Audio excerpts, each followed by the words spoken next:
साथी जो श्रीनगर के अंदर शहीद हुए, जितेंद्र कुमार रैनी अलवर से आने वाले, उनको श्रद्धांजलि देते हैं, नमन करते हैं। पिछले 1 महीने के अंदर हमारे 3 साथी शहीद हो गए हैं JNK में लड़ाई लड़ते हुए, और तकरीबन 8 के आसपास घायल हुए हैं। मोदी जी, आपसे सीधा सवाल, पिछले 10 साल में सैकड़ों आतंकी हमले हुए, आपने कहा था आतंकवाद का सफाया कर दिया जाएगा, और उसके बावजूद पिछले 10 साल में आपके कार्यकाल में 2000 से ज्यादा मेरे सैनिक शहीद हुए, और तकरीबन 8000 से ज्यादा आपने कहा था जब आप आए थे कि 100 दिन के अंदर, 2014 की बात है, 100 दिन के अंदर इन फौजियों की हम 1 रैंक 1 पेंशन पूरी कर देंगे। नहीं की, लेकिन हमें लड़ाई लड़नी पड़ी। 1 साल तक आपको समय दिया, आपसे लड़ाई लड़नी पड़ी। 2015 में लड़ाई लड़ने के बाद और फास्ट एंड टू डेथ आमरण अनशन पर बैठने के बाद आपको मजबूरी में देना पड़ा, लेकिन उसके बारे में भी आप झूठ बोलते हैं देश को। 8,300 करोड़ यूपीए सरकार ने एक आउटले बनाया था और पास किया था, समान रैंक समान पेंशन, समान रैंक समान लेंथ ऑफ सर्विस समान पेंशन, यह है 1 रैंक 1 पेंशन। उसकी आत्मा को मारने का काम आपने किया। 5300 करोड़ 2015 नवंबर में, 1 साल 4 महीने बाद अपनी सरकार सत्ता संभालने के बाद, उसके बाद लगातार झूठ बोल रहे हैं देश के सैनिकों से, देश से।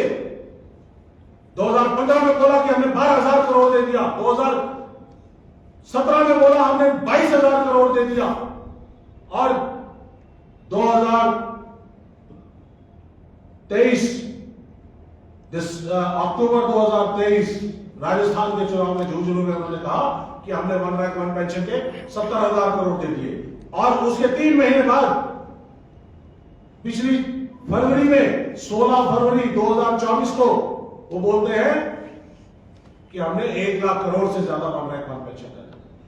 मोदी जी किसको झूठ बोल रहे हैं आप? 30,000 करोड़ आपने एक भाषण से दूसरे भाषण के बीच में बढ़ा दिए। हमारी जीडीपी या हमारा ग्रोथ रेट ऐसा है क्या?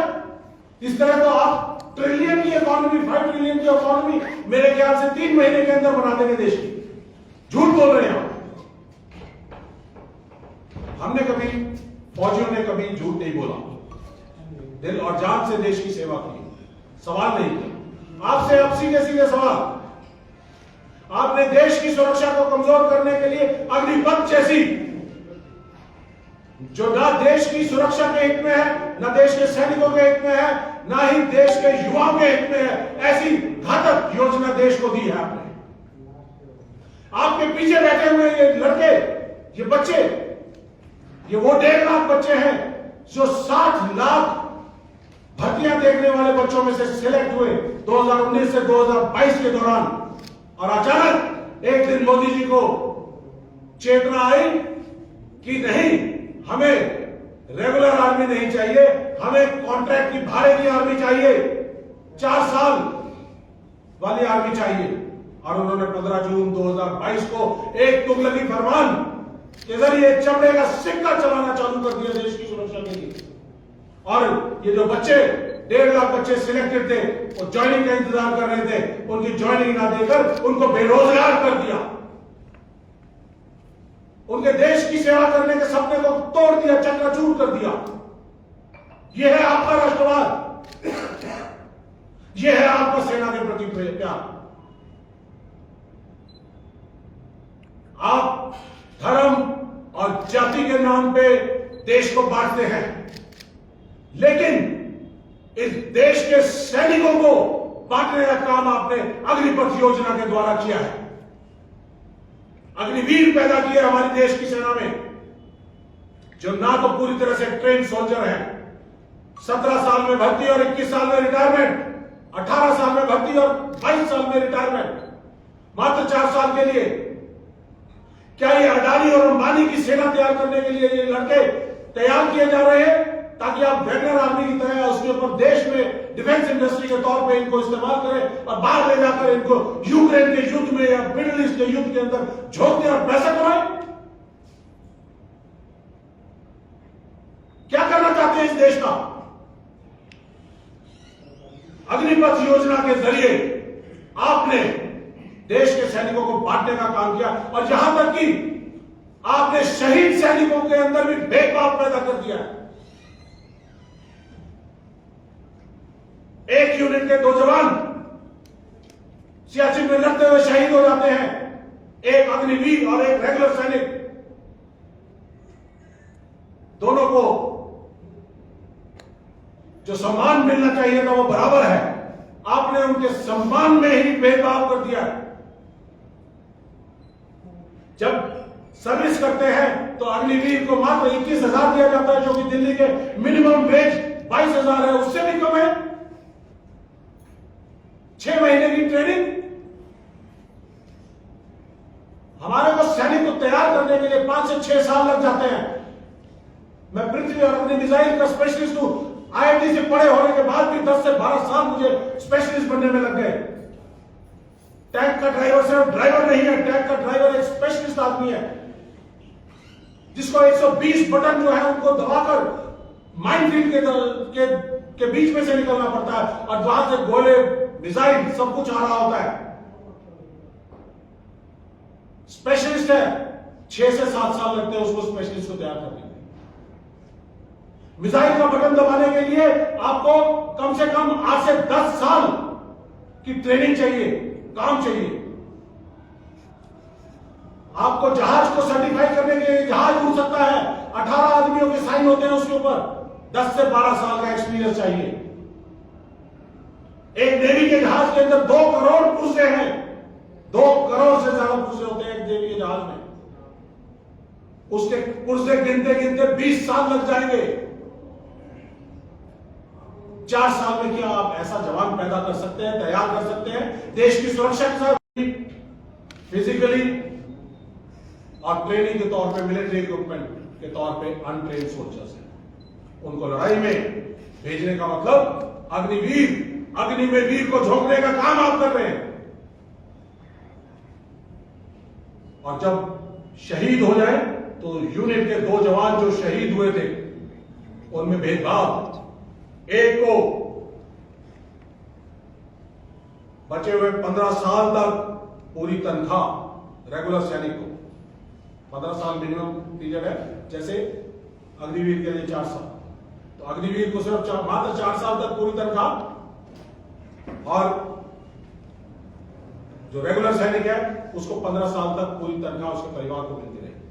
उसके बाद अग्निवीर को ना पेंशन, ना ग्रेच्युटी, ना शहीद का दर्जा, ना एक्स सर्विसमैन का स्टेटस, ना उसके बच्चों को, परिवार को मेडिकल बेनिफिट्स, कैंटीन के बेनिफिट्स और तमाम जो बेनिफिट्स दिए जाते हैं एक रेगुलर सैनिक को शहादत पे, वो किसी भी चीज से उसको महरूम रखा गया। अग्निवीर मुआवजा राशि, छोटी छोटी बातें हैं।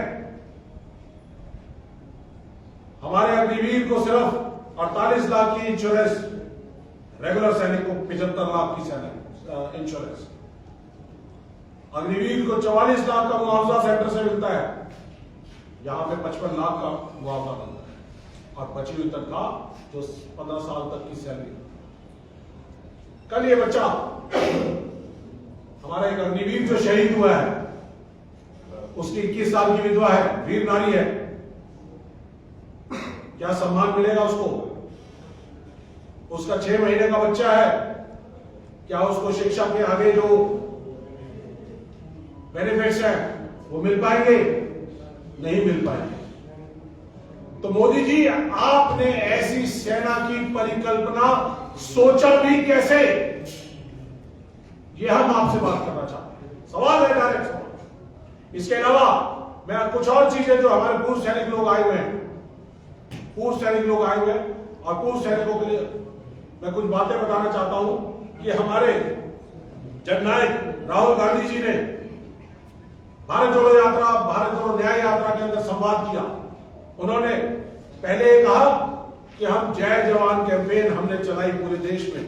इस कैंपेन के जरिए हमने कहा, वायदा किया अपने युवाओं से, अपने बच्चों से जो 1.5 लाख बच्चे सिलेक्ट हुए थे कि कांग्रेस पार्टी की सरकार, इंडिया गठबंधन की सरकार आएगी तो इन 1.5 लाख बच्चों को ज्वाइनिंग की जाएगी और जहां जहां पे भी इनका प्रोसेस जहां पे रुका हुआ है उसको कंप्लीट किया जाएगा। और उसके अलावा अग्निपथ स्कीम को खत्म कर दिया जाएगा, पुरानी भर्ती प्रक्रिया को चालू कर दिया जाएगा जो देश की सुरक्षा के लिए जरूरी है, और अग्निवीरों को रेगुलर कर दिया जाएगा। ये हमारी जय जवान कैंपेन है, ये हमारे राहुल गांधी जी का वायदा है और ये हम आते ही पूरा करेंगे। और आप मान के चले, आपकी जिम्मेदारी बहुत बड़ी है। कल चुनाव है, कल वोटिंग है, आपके कंधे पे बहुत बड़ा बोझ है। आप लोगों को जिम्मेदारी उठानी पड़ेगी कि आप कांग्रेस पार्टी की 5 गारंटियां उनके साथ जाना चाहेंगे। युवाओं के लिए गारंटी, महिलाओं के लिए गारंटी, पहली नौकरी पक्की, उसके साथ साथ हर महिला, हर परिवार में महिलाओं को 1 लाख रुपया एक साल का, और इस तरह की तमाम चीजें हैं। श्रमिकों के लिए गारंटी, ओल्ड पेंशन स्कीम, ये बहुत सारी चीजें हैं जो कि हम करने जा रहे हैं।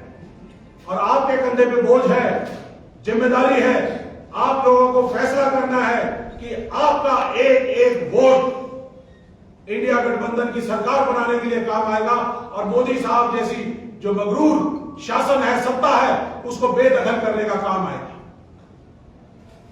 और कुछ अपने पूर्व सैनिकों के लिए मैं बताना चाहूंगा कि हमारा कांग्रेस पार्टी का जो न्याय पत्र है, इस न्याय पत्र के अंदर हमने कहा है 1 रैंक 1 पेंशन को पूरी तरह से लागू किया जाएगा, डिसेबिलिटी पेंशन को हम दोबारा से बरकरार करेंगे, अग्निपथ स्कीम को खत्म करेंगे, 1.5 लाख बच्चों को जो ज्वाइनिंग है उनको ज्वाइनिंग देंगे और अग्निवीरों को रेगुलर करेंगे, और ओल्ड पेंशन स्कीम है उसको पूरा करेंगे। इस तरह की तमाम बातें हैं जो हमने कही है। एक तरफ ये मोदी जी की गारंटी है, मोदी जी का मैनिफेस्टो कुछ नहीं बोलता, ना अग्निवीरों के बारे में, ना अग्निपथ स्कीम के बारे में, ना 1 रैंक 1 पेंशन के बारे में, ना देश की सुरक्षा के बारे में। आतंकवाद खत्म करने की बात कहते हैं, हिंद महासागर को तगड़ा करने की बात कहते हैं, थ्रेटराइजेशन के बारे में बात करते हैं, लेकिन असल मुद्दों पे बात नहीं करते, आपको भटकाने का काम करते हैं लोग। तो पूर्व सैनिकों के लिए मैं आपको मोटे तौर पर फटाफट बता दूं, 1 रैंक 1 पेंशन पूरी तरह से दी जाएगी, जेसीओ जवानों की जो पेंशन दी जाएगी, तमाम फौजियों को, अफसर जवान जेसीओ को समान रूप से मिलिट्री सर्विस पे दी जाएगी। लेटरल स्कीम कि जो हमारे जवान 35-40 साल के अंदर जो आ जाते हैं रिटायरमेंट, तो उनको डायरेक्ट किसी भी इंडस्ट्रियल हाउस के आगे उसको चौकीदार बन के खड़ा होने के लिए, गार्ड बन के खड़ा होने के लिए जरूरी नहीं है, उसको हम लेटरल एंट्री स्कीम के जरिए 7 साल तक की नौकरी उनको देने का काम करेंगे। और सेंट्रल गवर्नमेंट के अंदर 8 लाख 10 हजार वैकेंसीज डिफेंस के लिए निर्धारित की गई हैं, रिजर्व है, जिनमें से मात्र 30,000 इन्होंने पूरी की है। 7,82,000 वैकेंसीज खाली पड़ी हैं। हम तमाम सैनिकों को वो वापस देने का काम करेंगे। ओल्ड पेंशन स्कीम के बारे में मैंने बता दिया है। वीर नारियों की हम वीर नारियों का जो और रिजर्विस्ट की जो पेंशन है उसके उनके रैंक में जो मिनिमम पेंशन है उस तक हम लेके आएंगे। इसके अलावा एक्स सर्विसमैन कमीशन का बनाने का काम करेंगे और एक्स सर्विसमैन को, पूर्व सैनिकों को हम गवर्नेंस के अंदर शामिल करेंगे। इसके अलावा और कई सारे चीजें हैं, हर चीज बताना पॉसिबल नहीं है, लेकिन बहुत सारी चीजें हैं जो हम करना चाहते हैं। तो साथियों, अभी जिस तरह से मोदी जी पूरी तरह से घबराए हुए हैं, राष्ट्रवाद चकनाचूर हो गया है, आतंकवादी घटनाएं बहुत हो रही हैं। जिस तरह से हमारे साथी ने बताया 40 हमारे पुलवामा के शहीद हैं, उनके परिवार रोकर बिलख कर कह रहे हैं कि हमें न्याय दीजिए। 5 साल बीत गए, उन्होंने पहली बार फर्स्ट टाइम वोटर से मांगा था कि हमें वोट दीजिए। पुलवामा के नाम पे, बालाकोट के नाम पे उन्होंने वोट मांगे थे। 5 साल हो गए, उन परिवारों को आज भी न्याय नहीं मिला। वो पूछ रहे हैं कि हमारे साथ क्या हुआ, 300 किलो RDX कहां से आया। बहुत सारी तमाम बातें हैं। खुफिया एजेंसियों का फेलियर था, ऑपरेशनल फेलियर था, इंटेलिजेंस फेलियर था, उसका क्या हुआ, उसके बारे में पूछ। लेकिन मोदी जी एक चीज आपने सिर्फ एक सच बोला है पूरे 10 साल में। तो कुछ दिन पहले भाषण के अंदर आपने कहा कि अडानी और अंबानी के पास काला धन है और ये काला धन वो टेम्पो में लाद कर पहुंचाते हैं। मोदी जी, आप 10 साल से इनके काले धन को इकट्ठा करवा रहे हैं। अडानी की संपत्ति $8 बिलियन से लेकर 2014 में $146 बिलियन हो गई। 2024 में अंबानी की संपत्ति $18 बिलियन से $126 बिलियन 2024 में हो गई। तो इतना पैसा आपने उनको कमवाया अपने 10 साल के अंदर, और आपने चंदा दो और धंधा लो की स्कीम चालू की और इनके काले धन को इकट्ठा करने का काम किया। 2017 में जब आपने नोटबंदी लागू की थी तो इनके काले धन का आपने क्या किया, उसको व्हाइट करवाने का काम किया। तो 10 साल पैसा कमवाया, काला धन कमवाया, इकट्ठा किया। आपकी ईडी और सीबीआई 10 साल के अंदर और इनकम टैक्स डिपार्टमेंट 10 साल के अंदर सभी राजनीतिक दलों के पीछे घूमती रही। तो इन लोगों को क्यों नहीं दिया, इन लोगों के पीछे क्यों नहीं आपने ईडी, आईटी और सीबीआई लगाई? पूछना चाहते हैं सीधे सीधे, क्या टेम्पो में भर भर के आपके पास आ रहा था? जरूर आ रहा था। आपके साथियों के पास आ रहा था? जरूर आ रहा था। पैसा आप कमा रहे थे, काला धंधा, काला धन इनका इकट्ठा करवा रहे थे। आज देश आपसे सवाल पूछता है कि जब आपको 10 साल से पता था कि इनके पास काला धन है, तो आपकी ईडी, आईटी और सीबीआई चुप क्यों थे? पकड़ो इनको। आप नहीं पकड़ सकते। 4 तारीख को इंडिया गठबंधन की सरकार आ रही है, आप जा रहे हैं, हम आ रहे हैं। इनको सबको और आपको कटघरे में खड़े करेंगे। इस काले धन को इकट्ठा करवाने के लिए उस जुर्म में आपके खिलाफ केस करेंगे, आपको पकड़ेंगे। देश की जनता ने फैसला कर लिया है, आपके इस झूठे राष्ट्रवाद और पूंजीपतियों को बढ़ावा देने वाली सरकार को चलता करना होगा।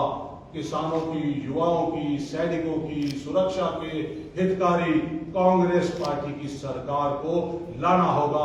हाथ बदलेगा हालात, जुड़ेगा भारत, जीतेगा इंडिया। धन्यवाद। साथियों, सवाल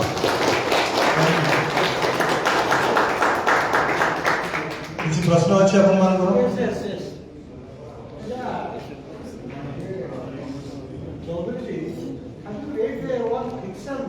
Written by B.S. Naipaul, India United Civilization. In 1971, Dr. B.S. Naipaul, in Noble, he wrote a wounded civilization. A wounded civilization. So today we have found India that a certain illiterate person can speak, the meritorious person can see. That is why that we have dumbfounded. But the raising issue, particularly to raise India, that you will speak us. देखिए, सबसे पहले जो Congress party, जो हमारे freedom fighters थे, उन्होंने 1947 में जो आजादी दिलाई, आप सवाल पूछ सकते हैं, ये सबसे बड़ी आजादी है। बोलने की अभिव्यक्ति, बोलने की आजादी, कहने की आजादी, लिखने की आजादी। आप बोल सकते हैं, कह सकते हैं, जो कि अंग्रेजी आजादी था। पिछले 10 साल के अंदर आपको, पिछले 10 साल में आपको सिर्फ जो अडानी कहता है, जो अंबानी कहता है, जो मोदी कहता है, वही आप लोग लिख सकते हो, वही आप बोल सकते हो। आप अपने दिल की बात नहीं कह सकते। वहां सिर्फ एक आदमी है जो मन की बात कहता है, आप अपने मन की बात नहीं कहते।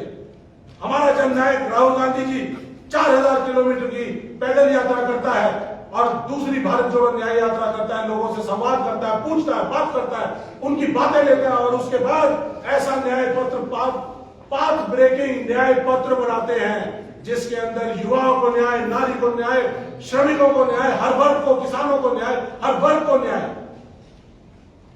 आप मोदी की गारंटी देख लीजिए, मोदी की गारंटी के अंदर देश की सुरक्षा के बारे में कुछ नहीं, युवाओं के बारे में कुछ नहीं। 2 करोड़ रोजगार देने की बात कही थी उसने, 15 लाख आपके खाते में आने की बात कही थी। हमने कहा, कांग्रेस पार्टी ने फैसला किया है कि जो 16 लाख करोड़ रुपए आपने अपने पूंजीपति साथियों के जो माफ किए हैं, हम उसी तरह से उतना ही अमाउंट महालक्ष्मी योजना, पहली नौकरी पक्की योजना, इन योजनाओं के जरिए अपने युवाओं को, अपनी महिलाओं को सशक्त करने के लिए लगाएंगे। ये है कांग्रेस पार्टी। ऐसे कांग्रेस पार्टी शुरू से लेकर आज तक अपने देश को रेज करती हुई आई। आप अपने घर में क्या करते हैं? आपको तनख्वाह मिलती है, कुछ बचाते हैं। ऐसे ही कांग्रेस पार्टी ने आके डिफेंस के PSUs, public sector undertakings, LIC, ISRO, DRDO और तमाम तरह के इंस्टीट्यूशंस बनाए। इन्होंने उनको बेचने का काम किया है। पूत सपूत तो क्यों धन संचय, और पूत कपूत तो क्यों धन संचय। अगर आपका बच्चा लायक है तो धन इकट्ठा करने की जरूरत नहीं। अगर आपका बच्चा नालायक है तो धन संचय करने की जरूरत नहीं है, क्योंकि वो उसे बेच देगा। और ये 10 साल में इस मोदी सरकार ने जो कपूत बच्चे हुआ करते हैं, जो धन संचय किया हुआ मां बाप का है, उसको बेचने का काम करते हैं। ऐसा काम इस 10 साल की एनडीए की सरकार ने किया है, जिन्होंने देश के सारे प्रकरण को बेच दिया, संस्थाओं को बेचने का काम किया, संस्थाओं को कमजोर करने का काम। ठीक है, ଆଉ କିଛି क्वेश्चन ओडिशा रिलेटेड କିଛି क्वेश्चन ଅଛି? सर ये भर्ती क्यों नहीं हो रहे? टेरिटोरियल आर्मी, टेरिटोरियल आर्मी सवाल करने वाला है कि टेरिटोरियल आर्मी के अंदर बहुत सारे ऐसे लोग हैं, इनको 58 साल तक जो रेगुलर टीए के अंदर 2 फोर्सेज होती हैं, एक रेगुलर होती है और एक 2-2 महीने के लिए आती होती है। जो रेगुलर होते हैं उनको 58 साल तक नौकरी की जाती है। 31 मार्च 2024 को जिसका कार्यकाल 53 साल की उम्र हुई थी, 52 साल की उम्र हुई थी, उन सारों को रिटायर कर दिया गया। तो मोदी साहब आपसे सवाल पूछते हैं कि पहली बात कि उनको पूरे कार्यकाल तक उनको सर्विस करने क्यों नहीं दिया, और 5 साल से भर्तियां आपने नहीं की हैं। ऐसा नहीं है, आपको जानकर हैरानी होगी कि 2019, 20, 21, 22 के अंदर फौज में भर्तियां नहीं हुई हैं। 75,000 हर साल सैनिक हमारे भर्ती होते हैं और रिटायर होते हैं। तो 4 साल का मतलब 3 लाख हमारी फौज कम हो गई, 3 लाख फौज कम हो गई। और जो भर्ती की है 2023 में मात्र 46,000, जिनमें से 4,000 ने ज्वाइन किया, 40,000 ने ज्वाइन किया और 5,000 छोड़ के चले गए, 35,000। आपकी फौज आज जो 2019 में जो फौज का नंबर था वो कितना घटकर रह गया, 4 लाख कम हो गए। इसी तरह से सभी डिपार्टमेंट्स में, सेंट्रल गवर्नमेंट के डिपार्टमेंट्स के अंदर 30 लाख से ज्यादा वेकेंट पद है। कांग्रेस पार्टी की गारंटी बोलती है, न्याय पत्र बोलता है, इन 30 लाख इन 30 लाख वैकेंसीज को हम 15 अगस्त तक, 4 जून को सरकार बनाएंगे, 15 अगस्त तक इन 30 लाख पदों को भर्ती करने की जो प्रक्रिया उसको चालू कर देंगे। उसमें टेरिटोरियल आर्मी भी होगी। 5 साल से बचे हुए जो पद थे वो भी हम भरने का काम करेंगे। ये है कांग्रेस का न्याय और न्यायपत्र। और सर ईडी सीबीआई के डायरेक्टर को एक्सटेंशन पर एक्सटेंशन सुप्रीम कोर्ट को आके बोलना पड़ता है। और आपके लिए अभी सर ने बताया 52 वर्ष में रिटायरमेंट, तो ये इनकी दोहरी मानसिकता है, यही तो बताने हम आए हैं। आपको एक और बात बताने आए, आप मत जरूर लिखना। आपने आजादी की, हिंदुस्तान को रेस करने की बात की, आपको हमने आजादी की बात बताई, अभिव्यक्ति की आजादी। आप लिखना जरूर कि 75 साल का प्रधानमंत्री कहता है मुझे 5 साल की एक और टर्म दो। अब ये जो फौज में काम करने के लिए लड़के आ रहे हैं, बच्चे आ रहे हैं, 18 साल में भर्ती और 4 साल में रिटायरमेंट, आप उनको 22 साल में रिटायरमेंट करना चाहते हैं और आप 75 साल में अपनी 5 साल की और नौकरी मांग रहे हैं। कोई नहीं देगा। आपकी बात पे यकीन करना देश ने बंद कर दिया, देश की जनता ने बंद कर दिया। उड़ीसा वाले भी यही कर रहे हैं सर, 77 वर्ष में मांग रहे हैं फिर से 5 साल, 24 वर्ष से सत्ता में है और 77 वर्ष में 5 साल और चाहिए। आपको 77 वर्ष के नवीन पटनायक जी को घर भेजने का रिटायरमेंट प्लान करना चाहिए। आप लोगों को उड़ीसा के लोगों से मैं गुजारिश करना चाहता हूं, हमारे देश की एवरेज उम्र 32 साल की है। 32 साल में सपने होते हैं अपने देश को, अपने राज्य को, अपने परिवार को बनाने के, और 77 साल में सिर्फ हॉस्पिटल के चक्कर होते हैं। हॉस्पिटल में सिर्फ अपना इलाज कराने के चक्कर होते हैं। आप जवान लोगों को लेके आइए, कांग्रेस पार्टी को लेके आइए, आपकी सत्ता बढ़िया होगी, जवान सत्ता होगी, जवान लोग काम करेंगे। Thank you. जरूर अरे फौज से आए लोग आपके बीच में, ये जो अभी जितने सारे बात किए, जितने सारे इश्यूज भी रखे, तो इसका सोल्यूशन एक्चुअली क्या है? सॉल्यूशन है 4 तारीख को आपको इस सत्ता से इसको बेदखल करना पड़ेगा। उसके पास आइडियाज, विजन, हर चीज की पॉलिसी पैरालिसिस, लकवा मार गया इस सरकार को। आपको चाहिए यंग ब्लड की सरकार, इंडिया की सरकार, आपकी अपनी सरकार, आपके लिए काम करने वाली सरकार। न्याय चाहिए, न्याय पत्र, न्याय सॉल्यूशन है, यही तो है सॉल्यूशन। न्याय, न्याय, जस्टिस, न्याय सॉल्यूशन। Thank you.